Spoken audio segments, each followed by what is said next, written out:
Telangana to Delhi ఏం జరుగుతుంది? ఢిల్లీలో జరిగిన పరిణామాలు ఏంటి? ఢిల్లీకి సంబంధించి మన రాష్ట్ర ముఖ్యమంత్రి యనుమల రేవంత్ రెడ్డి గారు నిజంగా సక్సెస్ అయ్యారా, లేకపోతే అక్కడ కూడా ఎదురు దెబ్బ తగిలిందా? ఇదే విషయానికి సంబంధించి రాష్ట్ర రాజకీయాలలో చర్చనీయాంశంగా మారుతుంది. అసలు ఏం జరిగింది, ఏం జరగబోతుంది? నిజానికి రాష్ట్ర వ్యాప్తంగా జరుగుతున్న చర్చ ఏంటంటే బీసీలకు సంబంధించి. సరే, బీసీలకు సంబంధించి పోరాటం ఎవరు చేస్తారు? రాజకీయ పార్టీలో ఉన్నవాళ్ళు, లేదా బీసీల కోసం తరాలుగా పోరాటం చేస్తున్న వ్యక్తులు, లేదా బీసీల పట్ల పూర్తి స్థాయిలో కూడా వాళ్ళు కూడా అధికారంలోకి రావాలనుకున్న వాళ్ళు, ఇలా ఒక్కొక్కరుగా తమ యొక్క ప్రయాణాన్ని కొనసాగిస్తారు. సో ఇక్కడ జరుగుతున్న పరిణామాలలో కాస్త విచిత్రంగా, కాస్త విడ్డూరంగా, కాస్త ఆలోచించే విధంగా కనబడుతున్న కొన్ని అంశాలను మీ ముందుంచే ప్రయత్నం అయితే నేను చేస్తా. సో ఇప్పటి వరకు బీసీల కోసం పోరాటం చేసింది బీసీ నాయకుడు ఎవరు అంటే మీకు చాలా క్లారిటీగా కూడా ఆర్ కృష్ణయ్య పేరు చాలా స్పష్టంగా వినబడుతుంది. ఆ తర్వాత బీసీల కోసం ప్రస్తుతం పోరాటం ఎవరు చేస్తున్నారు అంటే, ఓ పక్కన భారతీయ జనతా పార్టీకి చెప్తున్న నినాదం ఒకటే, బీసీల పట్ల పూర్తి స్థాయిలో కూడా ఏది బీజేపీకి సంబంధించిన రాష్ట్ర అధ్యక్షుడిగా బాధ్యతలు చేపట్టిన రామచంద్రరావు 42% రిజర్వేషన్ ఏదైతే ఉందో అది అనితర సాధ్యం అంటూ చెప్పేసిన పరిస్థితి కనబడుతుంది.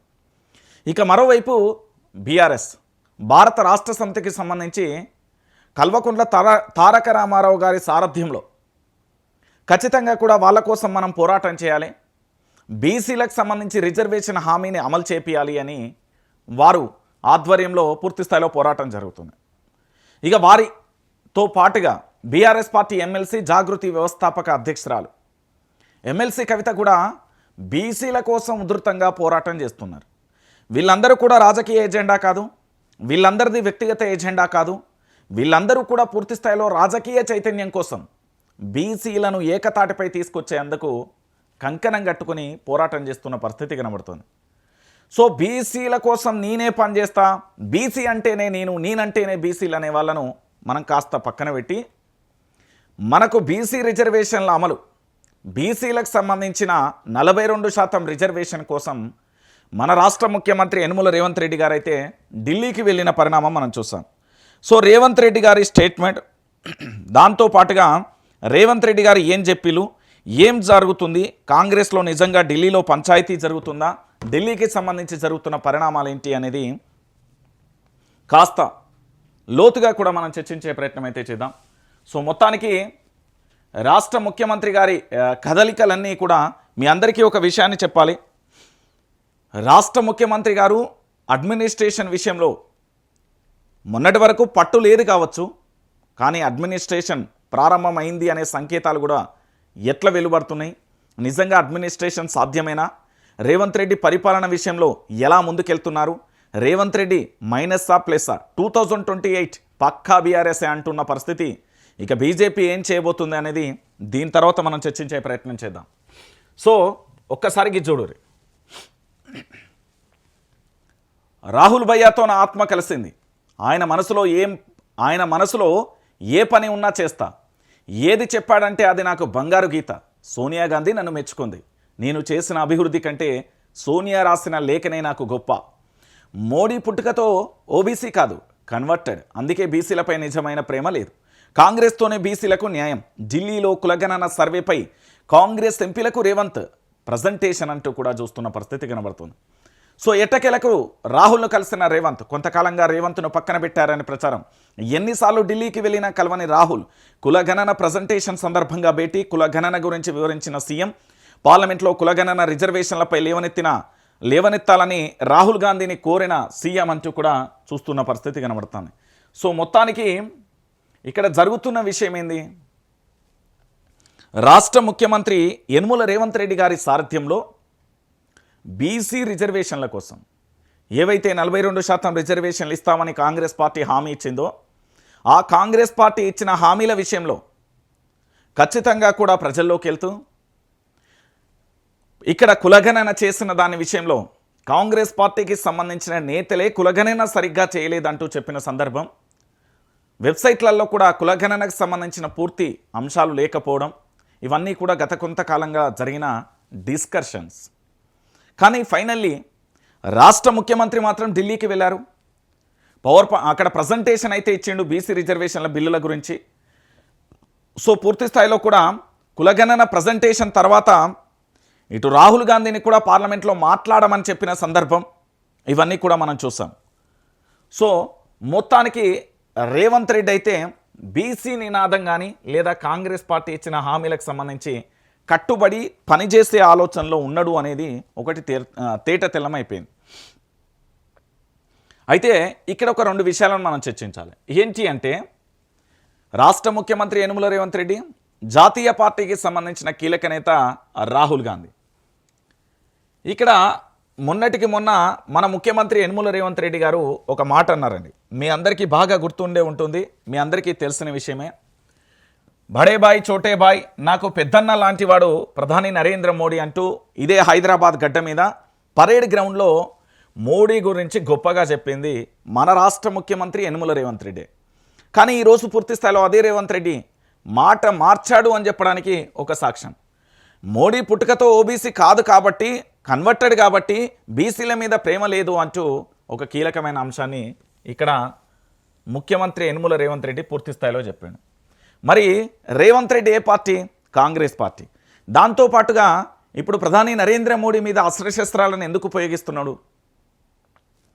రానున్న స్థానిక సంస్థల ఎన్నికలలో ఖచ్చితంగా కూడా కాంగ్రెస్ పార్టీ గెలవాలి కాబట్టి, గెలిపించుకోవాలి కాబట్టి, ఆ బాధ్యత ముఖ్యమంత్రి కాబట్టి పూర్తి స్థాయిలో కూడా భారతీయ జనతా పార్టీని టార్గెట్ చేస్తూ బీసీల పట్ల బీజేపీకి చిత్తశుద్ధి లేదనే ధోరణిని ప్రజల్లోకి తీసుకెళ్లేందుకు, అదేవిధంగా బీజేపీ వేరు కాంగ్రెస్ వేరు, నేను కాంగ్రెస్ పార్టీకి సంబంధించిన ముఖ్యమంత్రిని కాబట్టి సో ప్రధాని నరేంద్ర మోడీ మాకు శత్రువు అనే కోణంలో దీన్ని ప్రజెంటేషన్ చేసే ప్రయత్నం చేసిండు. ఇది ఇట్లున్నదా? ఇక దీంతో పాటుగా ఇంకొక అంశాన్ని కూడా చెప్పిండు. ఏమని చెప్పిండు అంటే ఈ చూడుర్రి, ఇక్కడ నా ఆత్మ కలిసింది ఏంది ఆయన మనసు ఆయన ఒక్కసారి ఇది ఒక్కసారి రారా, నా ఆత్మ కలిసింది ఆయన మనసులో ఏ పని ఉన్నా చేస్తా. ఎవరు? రాహుల్ గాంధీ గారి మనసులో ఏం పని అంటే ఏం చెప్పాలనుకున్నా వారి మనసులో ఏ పని ఉన్నా కూడా చేస్తా అంటూ కూడా రేవంత్ రెడ్డి చెప్పిండు. ఒకటి. రెండోది, సోనియా గాంధీ నన్ను మెచ్చుకుంది, నేను చేసిన అభివృద్ధి కంటే సోనియా గాంధీ రాసిన లేఖ గొప్ప. ఇక్కడ రేవంత్ రెడ్డి గారు సంతోషంతో చెప్పిన 3 వ్యాఖ్యలు ఇవి. మీరందరూ కూడా గుర్తుపెట్టుకోవాల్సిన విషయం ఏంటంటే తెలంగాణలో ఉన్న యావత్తు సమాజం కూడా సోనియా గాంధీ నన్ను మెచ్చుకుంది, ఇది ఒక అంశం అండి. సెకండ్ వన్, నేను చేసిన అభివృద్ధి కంటే సోనియా గాంధీ రాసిన లేఖే నాకు గొప్ప. సరే మనం మాట్లాడుకుందాం. మా రాష్ట్ర ముఖ్యమంత్రి యనుమల రేవంత్ రెడ్డి గారిని ఢిల్లీకి సంబంధించిన, అది కాంగ్రెస్ పార్టీకి సంబంధించిన జాతీయ నేత, కీలక నేత అయిన కాంగ్రెస్ పార్టీ అధినేత్రి సోనియా గాంధీ మన్ననలు కానీ ఆశీస్సులను పొందడం మంచి విషయమే. సరే గౌరవిద్దాం, దాన్ని తప్పుపట్టేది లేదు. ముఖ్యమంత్రి గారిని వాళ్ళ పార్టీకి సంబంధించిన అధినేత్రి సోనియా గాంధీ బ్లెస్సింగ్స్ ఉండాలి. ఆ పార్టీలో పూర్తి స్థాయిలో 5 సంవత్సరాల ముఖ్యమంత్రిగా ఉండాలంటే ఆమె బ్లెస్సింగ్ కంపల్సరీ. సరే మెచ్చుకుంది, మెచ్చుకున్న వాళ్ళు మెచ్చుకున్నట్టే ఉండాలి కదా, ఇచ్చుకపోవద్దు కదా. మరి ఇక్కడ ఏం జరిగింది అనేది మనం ఒకసారి చూద్దాం. ఎందుకంటే ఇక్కడ ఒకసారి చూడండి, సోనియా గాంధీ నన్ను మెచ్చుకుంది, సరే మంచిది, నేను చేసిన అభివృద్ధి కంటే సోనియా గాంధీ రాసిన లేఖే నాకు గొప్ప. ఓకే, ఆయన వ్యక్తిగతంగా, ముఖ్యమంత్రి గారు వ్యక్తిగతంగా ఎన్నైనా మాట్లాడుకోవచ్చు, ఏమైనా అనొచ్చు. వారి సంతోషంలో వాళ్ళు మాట్లాడిన 3 అంశాలు ఇవి, 3 లైన్లు. ఈ 3 లైన్లు తెలంగాణ తలరాతలను మార్చే లైన్లుగా ఉండాలి. కానీ ఏం జరిగిందో నేను చెప్తా. సోనియా గాంధీ నన్ను మెచ్చుకుంది. ఇక్కడ తెలంగాణ రాష్ట్ర ముఖ్యమంత్రి యనుమల రేవంత్ రెడ్డి గారిని మెచ్చుకోవాల్సింది ఈ తెలంగాణలో ఉన్న 4 కోట్ల మంది, ప్రముఖంగా నిరుద్యోగులు, దాంతోపాటు రైతాంగం, దాంతోపాటు జర్నలిస్టులు, కార్మిక కర్షక సోదరులు, SC ST BC minority OBC అగ్రవర్ణాలకు సంబంధించిన పేదలు, వీళ్ళందరూ మెచ్చుకోవాలి. మరి సోనియా గాంధీ మెచ్చుకుంది అనగానే ఉబ్బితబ్బి అవ్వడం కాదు. ఈ తెలంగాణ ప్రాంత బిడ్డలు నన్ను మెచ్చుకున్నారు, ఈ తెలంగాణ ప్రాంత బిడ్డలు నన్ను మెచ్చుకోవాలి, ఈ తెలంగాణ ప్రాంత బిడ్డలు నన్ను మెచ్చుకునేలా పనిచేస్తా అనే అంశం ఎందుకు రావట్లేదు అనేది మొదటి అంశం. ఇక రెండోది ఏంది, నేను చేసిన అభివృద్ధి కంటే సోనియా రాసిన లేఖే నాకు గొప్ప అన్నారు కదా. ఓకే, వ్యక్తిగతంగా ఓకే, కానీ మీరు చేసిన అభివృద్ధి తెలంగాణ రాష్ట్ర ప్రజలు అంటే మన తెలంగాణ ప్రాంత ప్రజలు, ఇక్కడి ప్రజలందరూ కూడా మిమ్మల్ని మెచ్చుకోవాలి. ఇక్కడ ఏంది అంటే ఇప్పుడు స్థానిక సంస్థల ఎన్నికలు ఉన్నాయి. నిజంగా రేవంత్ రెడ్డి అనే వ్యక్తిని మెచ్చుకోవాలంటే మొత్తం కాంగ్రెస్ పార్టీ గెలుపొందాలి. ఒకటి, కాంగ్రెస్ పార్టీ మీద భయంకరమైన వ్యతిరేకత వస్తుంది. ఆ వ్యతిరేకతను పూర్తి స్థాయిలో కట్టడి చేయాల్సిన బాధ్యత కూడా వాళ్ళకే ఉంటుంది. సో తెలంగాణ ప్రాంతం కంటే ఢిల్లీ సోనియా ఆశీస్సులు ముఖ్యం, నాకు ఇక్కడి ప్రజల కంటే ఢిల్లీ ఆశీస్సులకు సంబంధించి వాళ్ళ యొక్క మన్ననలే గొప్పమంటూ ముఖ్యమంత్రి గారు డైరెక్ట్ స్టేట్మెంట్ ఇచ్చారు. ఇక దాన్ని మీరు ఎట్లా అర్థం చేసుకుంటారో మీ ఇష్టం, దాని గురించి నేను మాట్లాడను.